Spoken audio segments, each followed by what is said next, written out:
The Story of Civilization, Part 2. The Life of Greece, being a history of Greek civilization from the beginnings and of civilization in the Near East from the death of Alexander to the Roman conquest, with an introduction of the prehistoric culture of Crete by Durant. Chapter 26, Books, Section 2, the Books of the Jews. Through all the turmoil of the time, the Jews maintained their traditional love of scholarship and produced more than their share of the lasting literature of the age. To this period belong some of the finest portions of the Bible. Near the close of the 3rd century BCE, a Jewish poet or poetess composed the lovely Song of Songs. Some of these go back further. Here is all the artistry of Greek verse, from Sappho to Theocritus, but with something undiscoverable in any Greek author of the time. An intensity of imagination, a depth of feeling, an idealistic devotion strong enough to welcome the body, as well as the soul of love, and to turn the flesh itself into spirit. Partly in Jerusalem, mostly in Alexandria, partly in other cities of the eastern Mediterranean, Hellenistic Jews wrote in Hebrew, Aramaic, or Greek. Such masterpieces as Ecclesiastes, Daniel, part of Proverbs and Psalms, and most of the greater Apocrypha. They composed histories like chronicles, novelettes like Esther and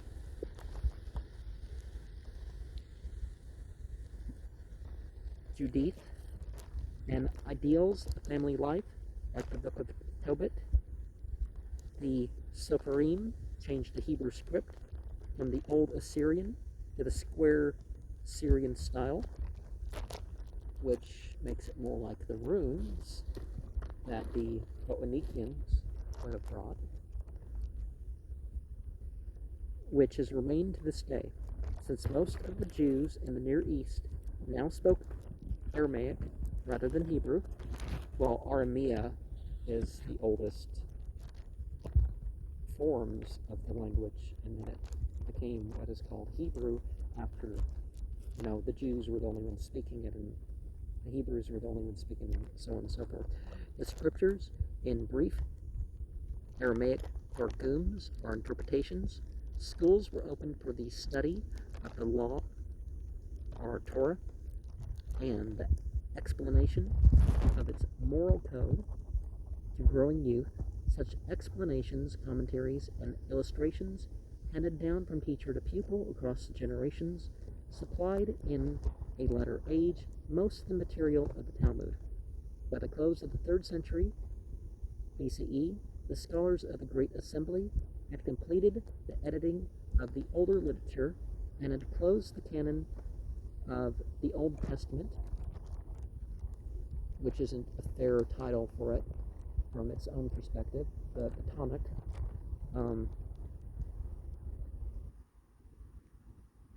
Torah, law,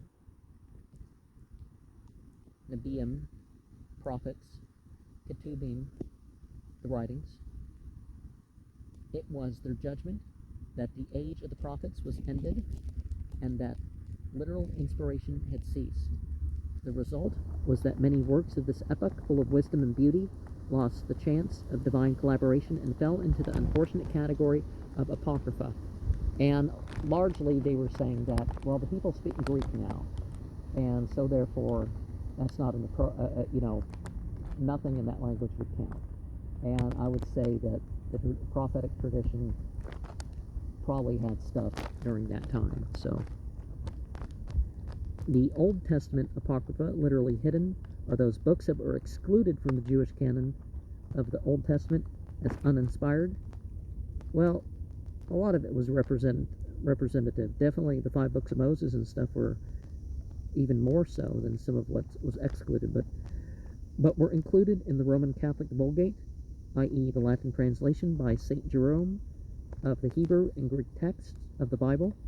The chief Old Testament apocrypha are Ecclesiasticus, the first and second Esdras, and first and second Maccabees. Well, there's a third and fourth Maccabees as well. And so Canticles, is that what you call Ecclesiasticus, rather than just plain Ecclesiastes? The apocalyptic, revealing books, are those that purport to contain prophetic divine revelations. Such writings began to appear in about 250 BCE and continued into the Christian era. Some apocalypses, like the Book of Enoch, are considered apocryphal and uncanonical. Others, like the Book of Revelation, are considered canonical. And of course, the Book of Daniel being a rewrite of something 1,000 years earlier and the theory that it was placed in actually 1,000 years older, Daniel and the son of Daniel and stuff like that's literature, but it was really written more along this period of time. The two books of Esdras may owe something of their literary excellence to the King James translators. The Book of Revelations definitely does, because it's not written very well except in English. In Greek, it's I don't know about, I can't speak for the Latin or some other versions of it, but the two books of Esdras may owe something of their literary excellence to the King James translator. Okay, but these can hardly be credited with the touching account of how Esdras acts angel Uriel all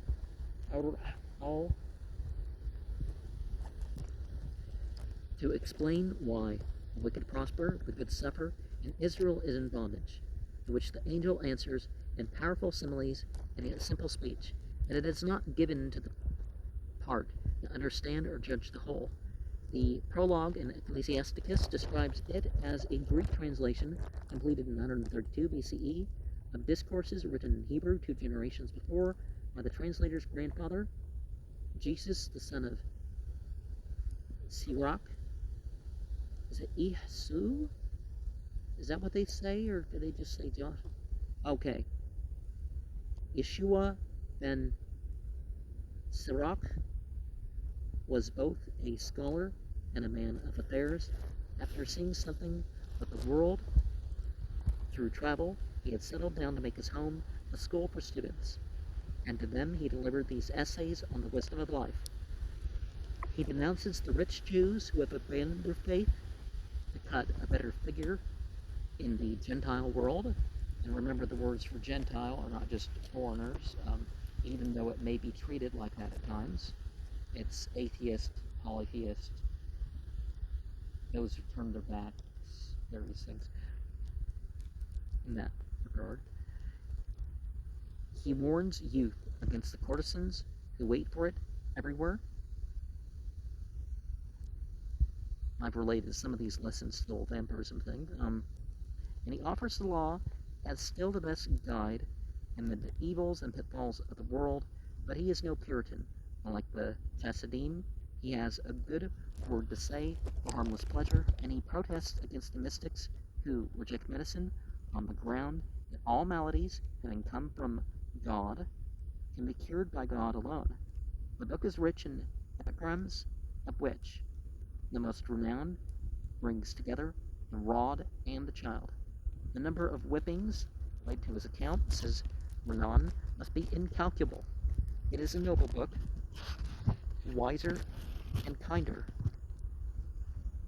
than Ecclesiastes.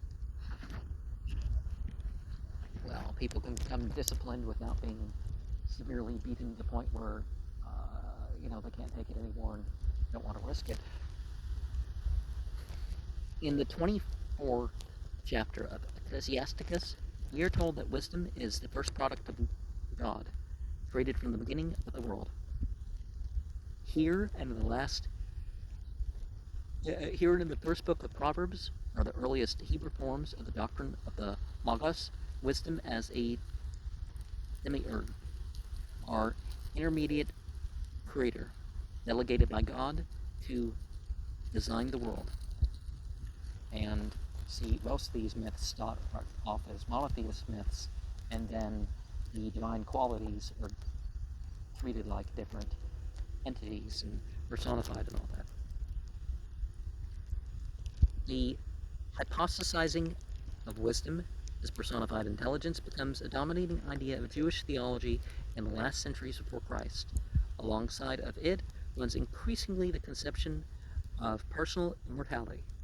In the Book of Enoch, written apparently by several authors in Palestine between 170 and 66 BCE, the hope of heaven has become a vital need.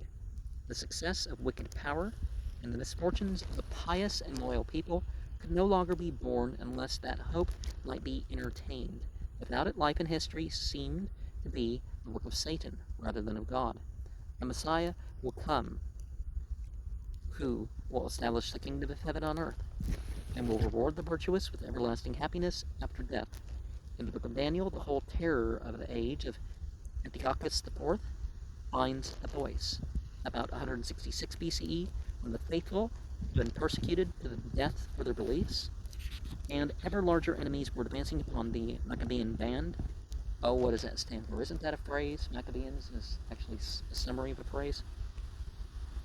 One of the Chassidim probably undertook to rekindle the courage of the people by describing the sufferings and prophecies of Daniel and the days of Nebuchadnezzar in Babylon. Isn't there two versions of the name? And they average out to 666 in number value? Or is it 777? Something. Copies of the book passed secretly among the Jews. It was given out as the work of a prophet who had lived 370 years before, had borne greater trials than any Jew under Antiochus, and had emerged victorious, and had predicted a like triumph for his race. And even if the virtuous and faithful found indifferent fortune here, the reward would come at the last judgment, when the Lord, by the Lord they mean God is a verb and noun, right, would welcome them into a heaven of unending happiness and plunge their persecutors into an everlasting hell. All the extant Jewish writings of the period need to be described as a mystic or imaginative literature of instruction, edification, and conciliation. Remember that thing? Was it 2 Timothy 3:16? That's a relatively good list of what things have to be, right? To the Jews of earlier ages, life itself had been enough. When religion was not a flight from the world, but a dramatization of morals by the poetry of faith, a powerful God ruling and seeing all things would reward virtue and punish vice. In this existence on earth, the captivity had shaken this belief, the restoration of the temple had renewed it, and it broke down under the bludgeoning of Antiochus. Pessimism now had a clear field, and in the writing of the Greeks, the Jews found the most eloquent exposures of the injustices and tragedies of life. Meanwhile, Jewish contact with Persian ideas of heaven and hell, a struggle between good and evil, and the final triumph of good offered an escape from the philosophy of despair and perhaps the ideas of immortality that had come down from Egypt to Alexandria, and those that had animated the mysteries of Greece cooperated to inspire the Jews of the Greek and Roman periods. That consoling hope which bore them up through all the vicissitudes of their temple and their state. From these Jews and from the Egyptians, Persians, Greeks, the idea of eternal reward and punishment would flow down into a new and stronger faith and help it to win a disintegrating world. Now, some of these ideas go back into prehistory, so tracing the influence like that isn't, but maybe some of these things weren't known at the time, or maybe they weren't known to the author. So giving I'm not entirely sure of the letters. So do we have Death, 50, the Magician,